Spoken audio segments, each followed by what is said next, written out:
Hello, everybody, and welcome back to another episode of Banterly, the Gen Z podcast about pop culture, media, and everything in between. I'm your host, Aidan, and this week we are doing another special mini-sode. A lot to talk about, honestly. I mean, looking back to this weekend, in the past week, Coachella was this weekend.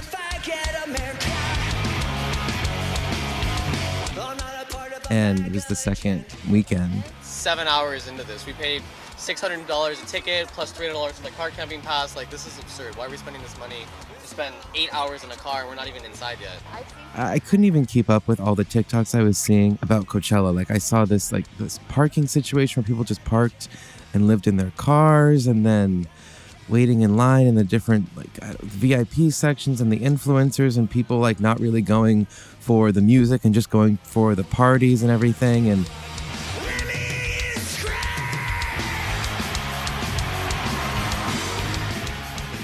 I don't know much about the history of Coachella, but it seems like the influencers have overrun it and it's less about the music and more about the Instagram pictures. One thing that I did like seeing from the content this year was, a few things. One, Lady Gaga.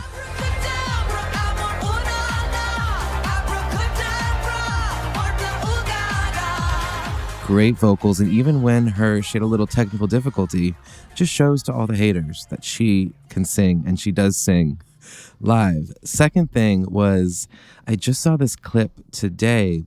I guess Zed performed the Severance theme song with the LA Philharmonic, which was so good.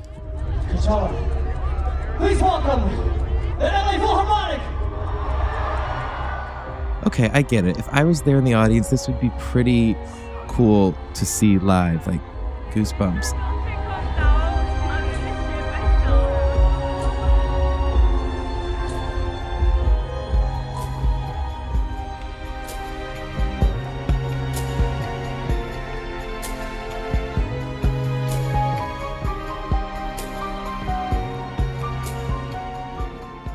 Another thing that's been happening in more of the pop culture realm is a new season of Black Mirror was just released on April 10th, season 7. Expanded. It alters your neuronal structure. The mind is a computer. This season takes a more AI-focused approach. Receptive. You become a receiver. Sometimes we have to do things that we don't want to do. I just want something magical, timeless. Come with me.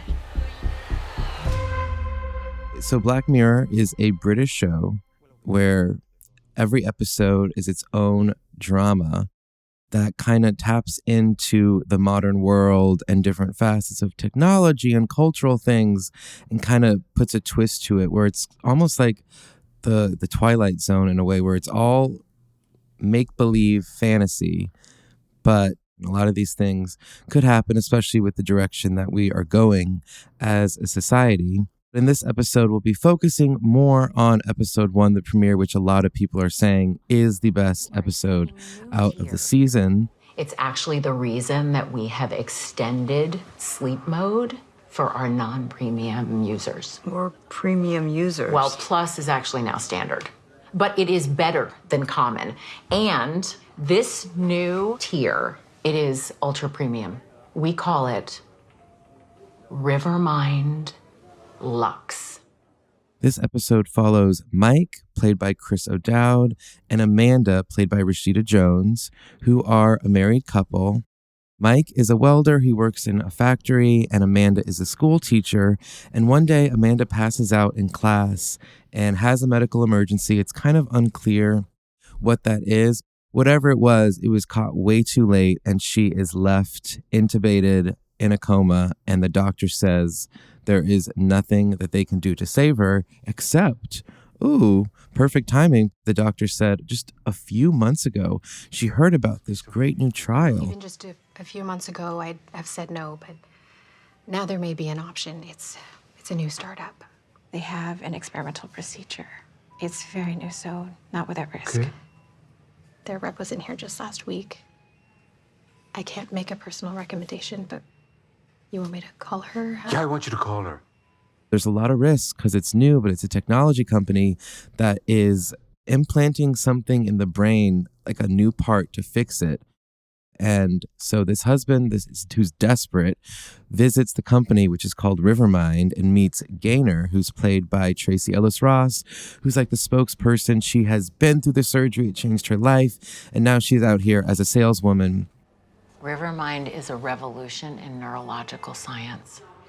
How it works is both high-tech and incredibly simple. So we take an imprint of the affected part of her neural structure and we clone it onto our mainframe. So basically we make a backup of part of her brain onto our computer. And then we remove the tumor and the surrounding tissue. Isn't that dangerous? Well, normally, yeah. But we made a backup, remember?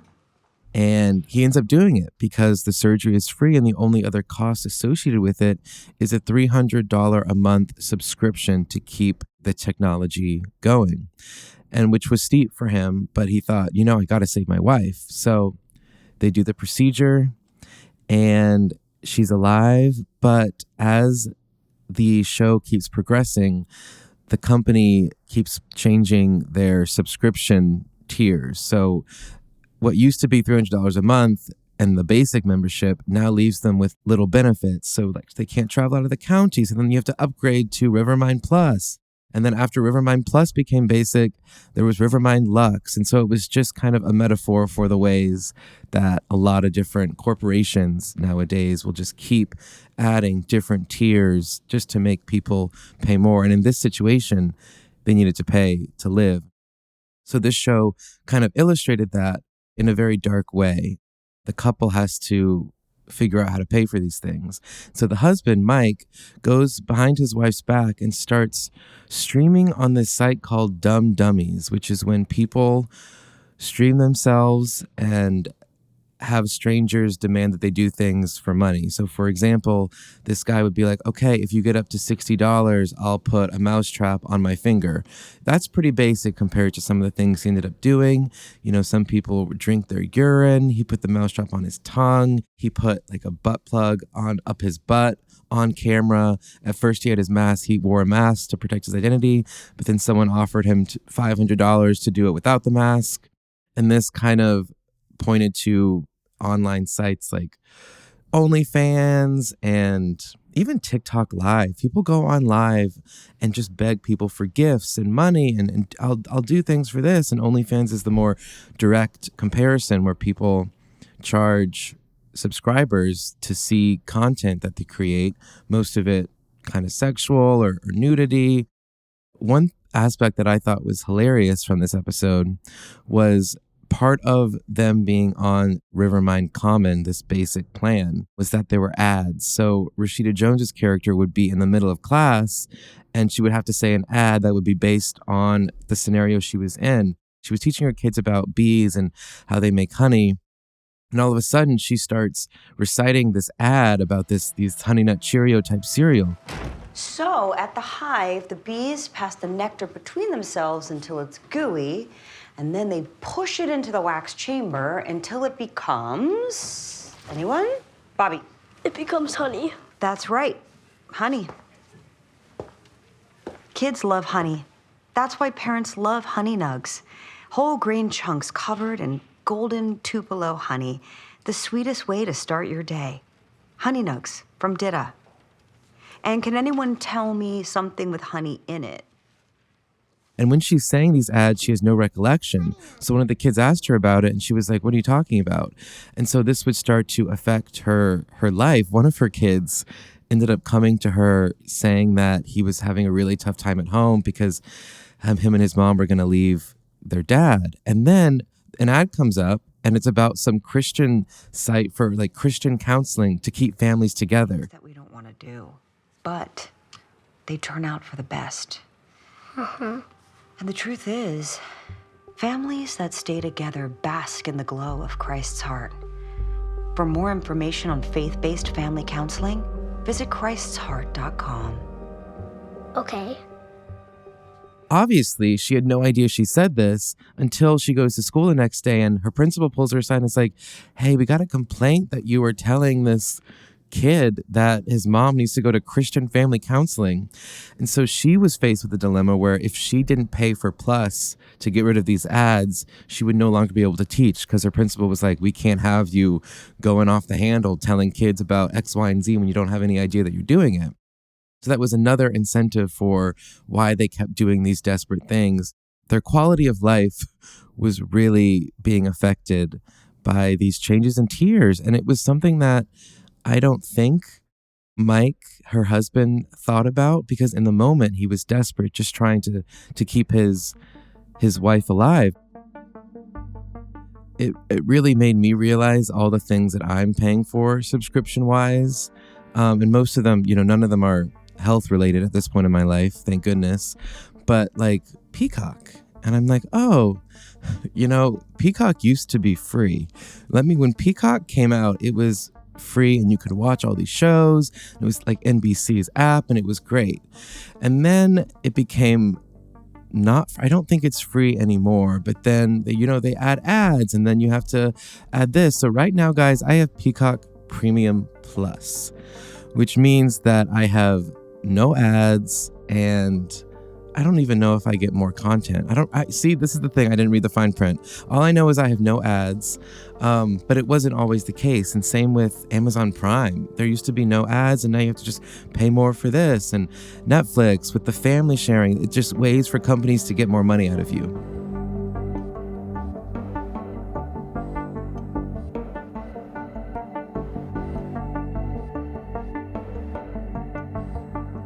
They end up doing Rivermind Plus because of his new income with his online activities. And so I think it was a year later when Rivermind Plus becomes basic and Rivermind Lux is introduced. For premium users. Well, Plus is actually now standard, but it is better than common. And this new tier, it is ultra premium. We call it Rivermind Lux. Now with Rivermind Lux, for pricing stuff, Rivermind Common was $300 a month. Rivermind Plus is $500 in addition to those $300, so $800 total. Rivermind Lux is an additional $1,000, so it's $1,800 a month to stay alive and to have a good quality of life. But with Rivermind Lux, there's an app now that you can use to connect to your brain and you can manually adjust your emotions. So if you really want to be happy, you can make happiness to a 10. Other than emotions, you can have new skills. So you can tap into other Rivermind brains and, for example, play tennis was the example they use and make your tennis skills a 10, make your skateboarding skills a 10 and totally change who you are, basically. They couldn't afford Rivermind Lux, but Tracy Ellis Ross's character Gaynor told them that you could do it in, you didn't have to buy the whole month. You could do like an hour, a day, a few days. So to surprise his wife for the anniversary, he gives her with 12 hours of Rivermind Lux. Now they connect the app and the emotion that she chooses to enhance is pleasure. So the whole night, she is just so happy and she's just feeling so good. They go to this dive restaurant they always go to when they get the burgers. They always hate the burgers. That night, she loved the burger. It was the best burger she ever had. Oh my God. It's exactly as I remember. That is, that's pungent. That is just... That's fucking amazing.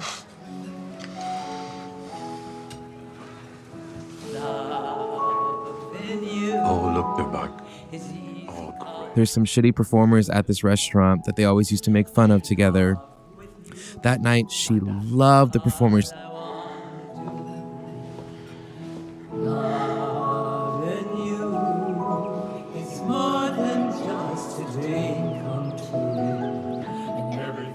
They go back to their hotel room and they start having sex.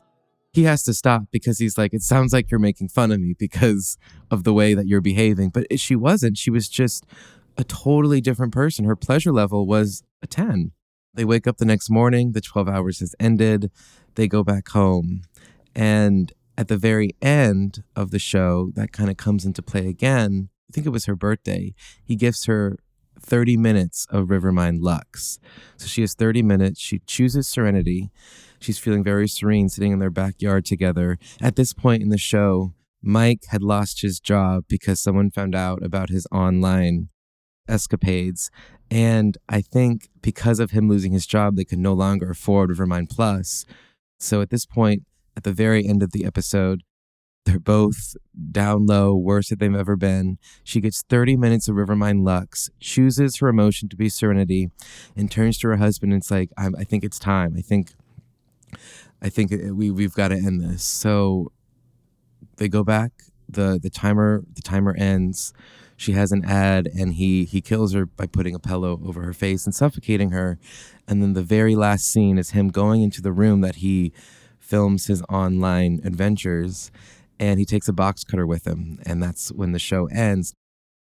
Now, when I watched this for the first time, I just thought, oh, he's just about to do something crazy again because he's got to keep the lights on. But a lot of the online sleuths are like, oh, he's probably going to kill himself.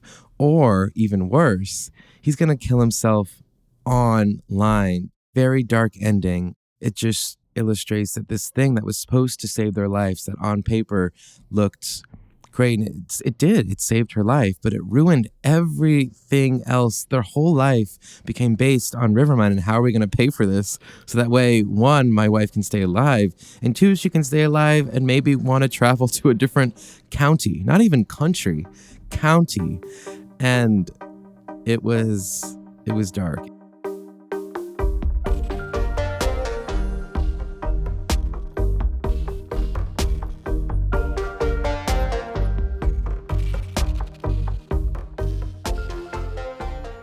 I think the main message of the show is trying to compare it to healthcare corporations taking advantage of people who have been backed into a corner and this is their only way out, and kind of mooching off of that and taking advantage of that. That was, I think, their big message. But if you look at how that kind of mentality, that corporate mentality, is seeped into other parts of our lives, where everything has a subscription now. Snapchat, freaking, I'm sure TikTok does, dating apps, you guys. You don't just have Tinder anymore. You can have Tinder Gold, Tinder, there's Platinum, and then Hinge, Hinge X, Hinge Plus, Hinge Pro. It's funny because the show is literally making fun of that with Rivermind Lux and Plus and Pro, but it's in our everyday lives. Every once in a while, I'll get Hinge X for 1 week, and it's $24 for 1 week, which is insane. But basically with Hinge X, you have unlimited likes you can send out, and every like that you send out is a priority like. So allegedly, when you send a like, it stays at the top of their like box, allegedly. It can measure your type better to show you more options that fit your type, which I don't even know what that means, because what does that even mean? It's just like, oh, okay, I'll drink the Kool-Aid for 1 week. This is my third time doing it just for 1 week. And I was like, let me do an experiment. Recently, I've been having conversations with some friends where they're like, oh, all these Hinge conspiracies that when you send a like to someone, they don't actually see it. There's another conspiracy that you can be locked behind the roses, where if you have a certain profile type or if you're more conventionally attractive, you can be locked in and then nobody can like you because you can only send a like from one of those people with a rose. You only have 1 rose a week unless you buy more roses. Again, it's about buying and buying and buying. And so I was like, okay, let me do an experiment. This was an anthropological experiment, so I was channeling my college major. I sent out probably over 300 likes within the last week, and I got 10 matches. And about half of those matches, as soon as we would match, they would change their location back to their random town in Finland where they're logging in from. So it's like, really, Hinge? My type is not someone who lives in the middle of nowhere, Europe. And so it's all a game. And I've drank the Kool-Aid 3 times at this point, and I'll probably do it again. But it just plays it. You think you're getting something better because you're spending money on it. So you're just thinking, oh, well, if they're charging for it, it just must be inherently better. Because why would they do that otherwise? No, it's probably just the same thing. They're just painting it a different color. We call it Rivermind Lux. It's like when people do a crappy renovation job, like, no, this is the same house. It's still not nice. They just painted the cabinets white. Like, okay, it's all for show, and everything costs money. And this episode did a good job of showing how our society and where it's heading with subscriptions and tiers. And even if you get locked into something, like I said, I joined Peacock when it was free. That does not exist anymore. And so just because you get locked in, one day you will probably have to pay. Who knows what we're going to have to pay for down the line, but there will be a subscription for everything.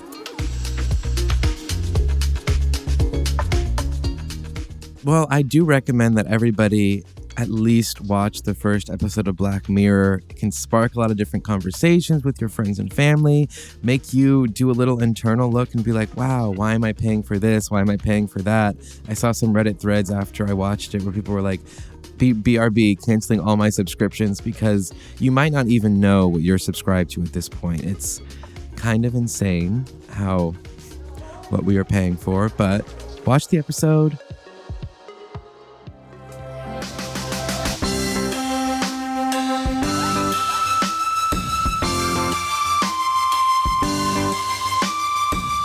If you've seen it, if you want to see it, share your thoughts with us at Banterly at Immigrantlypod.com and engage with us on our socials at Immigrantlypods on Instagram and at Immigrantly on TikTok.